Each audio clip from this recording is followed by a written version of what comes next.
Histoire d'en dire plus.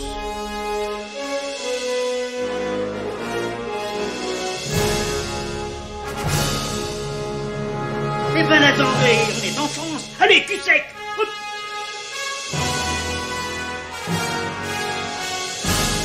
Personne ne veut le croire et pourtant c'est vrai, ils existent, ils sont là, Tarnatata. Non. Il faut qu'on pète.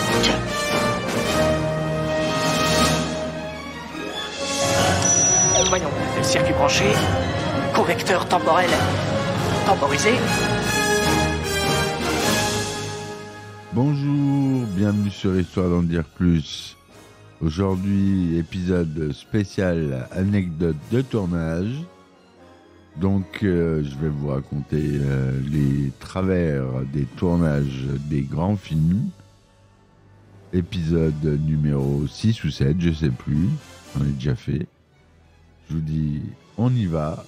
Et c'est parti, mon kiki. Alors, un tournage de film est souvent une expérience intense et éprouvante, mais aussi parfois source de situations cocasses et imprévues. Voici quelques anecdotes de tournage de films qui vous feront sourire ou vous étonneront. Lors du tournage du film Titanic, le réalisateur James Cameron a voulu créer une ambiance festive pour la scène du dîner dans la salle à manger des premières classes. Il a donc fait servir du vin aux acteurs et aux figurants, sans se douter que quelqu'un avait versé de la drogue, du PCP pour être exact, dans les bouteilles. Résultat, tout le monde a été pris de nausées, de vomissements et d'hallucinations, et le tournage a dû être interrompu. Et ça a été assez grave, cet épisode-là. Il y a beaucoup de gens qui ont été hospitalisés, il s'est avéré que c'était un ancien figurant, je crois, qui s'était fait virer de la production. Pour le film Psychose, Alfred Hitchcock a voulu faire peur à Janet Leigh, l'actrice, lors de la célèbre scène de la douche. Il a donc utilisé de l'eau glacée pour la faire frissonner et a fait hurler un assistant derrière la caméra au moment où le couteau apparaît. La réaction de l'actrice est donc authentique, mais elle n'a pas apprécié la plaisanterie du réalisateur. Ah, évidemment. Un autre grand classique, le film Les Dents de la Mer, a été un cauchemar à tourner pour Steven Spielberg, c'est bien connu. Le requin mécanique utilisé pour les scènes sous-marines ne fonctionnait pas correctement et provoquait des retards et des dépassements de budget. Un jour, le requin a même coulé au fond de l'océan. Il a fallu envoyer des plongeurs pour le récupérer. Le film La vie est belle de Roberto Benigni raconte l'histoire d'un père qui essaie de protéger son fils des horreurs de la Shoah en lui faisant croire qu'ils sont dans un jeu. Je vous laisse écouter le podcast que j'ai fait sur ce film. Pour tourner certaines scènes dans un camp de concentration, le réalisateur a fait appel à des figurants juifs survivants de la Shoah. Il leur a demandé de sourire et de rire, ce qu'ils ont accepté de faire par respect pour le message du film. Le film Le Parrain, dont j'ai fait aussi un podcast, est considéré comme un chef-d'œuvre du cinéma, mais il a failli ne jamais voir le jour. Le réalisateur Francis Ford Coppola a été constamment menacé de licenciement par les producteurs, qui n'étaient pas satisfaits de ses choix artistiques. Ils ont notamment voulu remplacer Marlon Brando par un autre acteur, car ils le trouvaient trop vieux et trop gros pour le rôle de Don Vito Corleone. Coppola a réussi à imposer sa vision en faisant passer un test à Brando qui a bluffé tout le monde en se maquillant et en parlant avec une voix rauque. Lors du tournage du film L'Exorciste, le réalisateur William Friedkin, vous pouvez écouter le podcast toujours sur Histoire d'en dire plus, a voulu créer une atmosphère angoissante sur le plateau. Il a donc fait installer des réfrigérateurs géants pour faire baisser la température de la pièce où se déroulait la scène de l'exorcisme. Le souffle des acteurs était visible à l'écran, mais ils ont aussi attrapé des rhumes et des pneumonies. Pour le film The Shining, Stanley Kubrick a voulu pousser à bout l'actrice Shelley Duvall, qui jouait le rôle de la femme de Jack Nicholson. Pareil, vous pouvez écouter le podcast qui lui est dédié.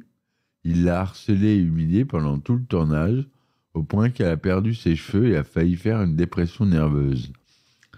La scène où elle se défend avec une batte de baseball contre ce mari fou a nécessité 127 prises, un record dans l'histoire du cinéma. Le film Alien, le 8e passager, a marqué les esprits pour sa scène où un alien sort du ventre de l'un des personnages. Pour rendre cette scène plus réaliste, l'acteur Ridley Scott a utilisé des abats de porc et de bœuf qu'il a placés dans une fausse poitrine.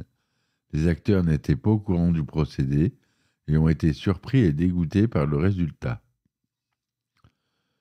Dans Scream, le film, qui était un succès au box-office, a aussi causé quelques problèmes aux acteurs. Le masque du tueur était si effrayant que certains d'entre eux ont refusé de le regarder en face.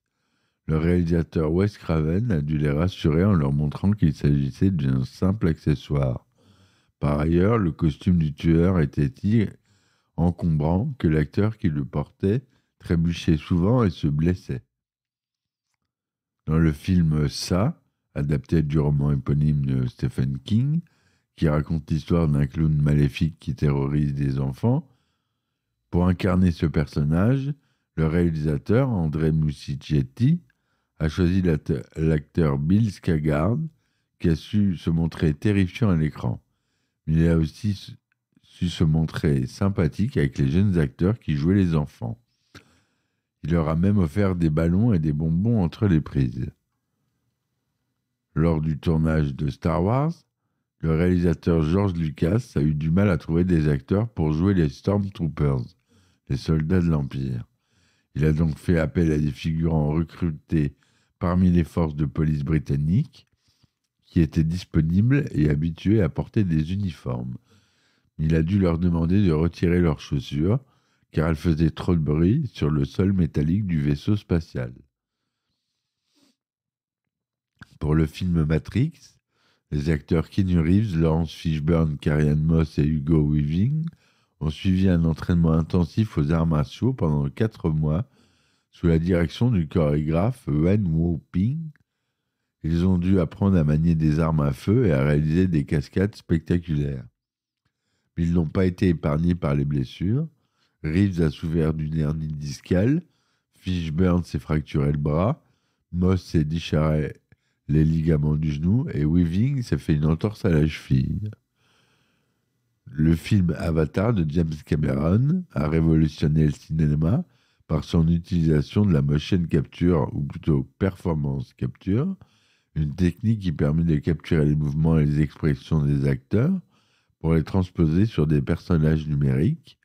Mais cette technique n'était pas sans contrainte. Les acteurs devaient porter des combinaisons moulantes couvertes de capteurs, ainsi que des casques munis de 2 caméras qui filmaient leur visage. Enfin, une caméra dans le premier et 2 caméras dans le deuxième film. Ils devaient aussi se maquiller en bleu pour ressembler aux Na'vi, les habitants de la planète Pandora, seulement sur certaines scènes. Le film Retour vers le futur a connu un changement majeur en cours de tournage. L'acteur principal, en effet, le rôle de Marty McFly avait été initialement confié à Eric Stoltz, mais le réalisateur Robert Zemeckis n'était pas satisfait de sa performance.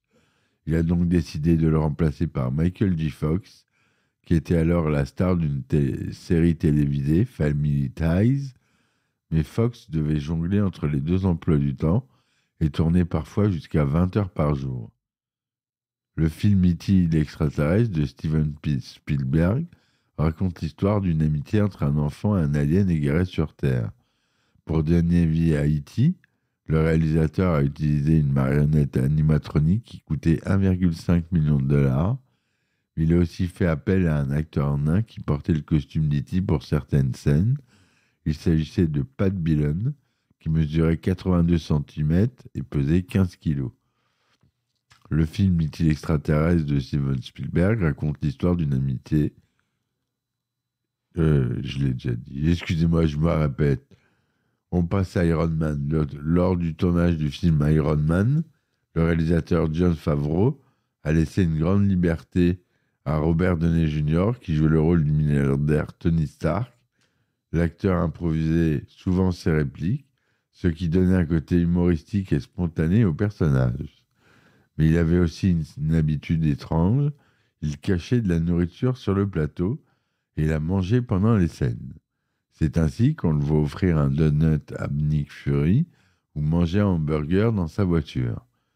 Pour le film Wonder Woman, l'actrice Gal Gadot a dû subir un entraînement physique intense pour se préparer au rôle de l'Amazone Diana Prince.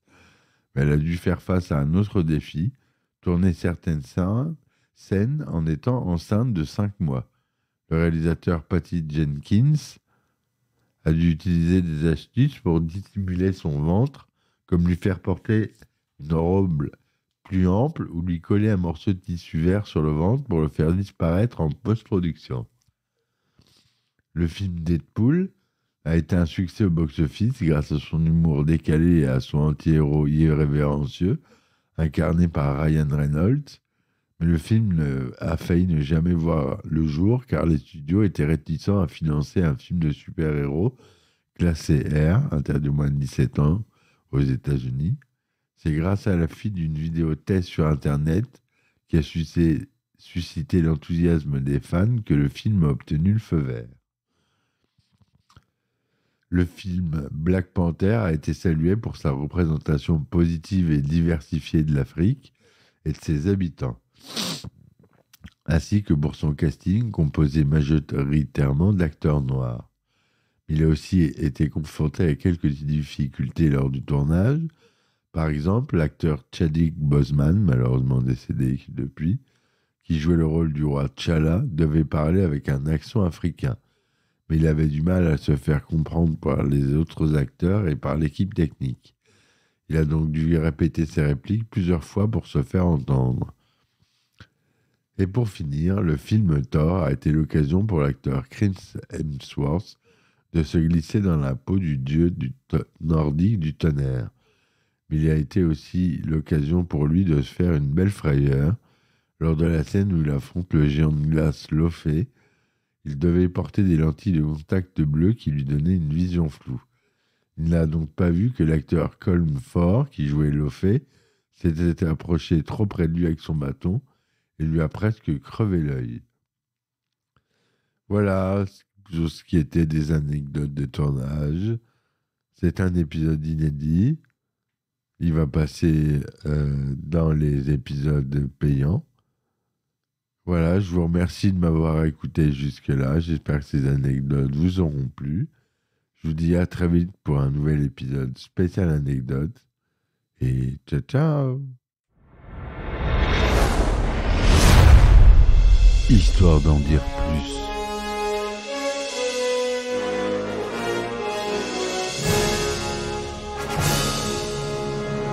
Eh ben attendez, on est en France. Allez, cul sec.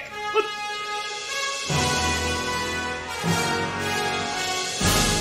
Personne ne veut le croire et pourtant c'est vrai, ils existent, ils sont là, Tarnatata. Le globe. Il faut qu'on pète.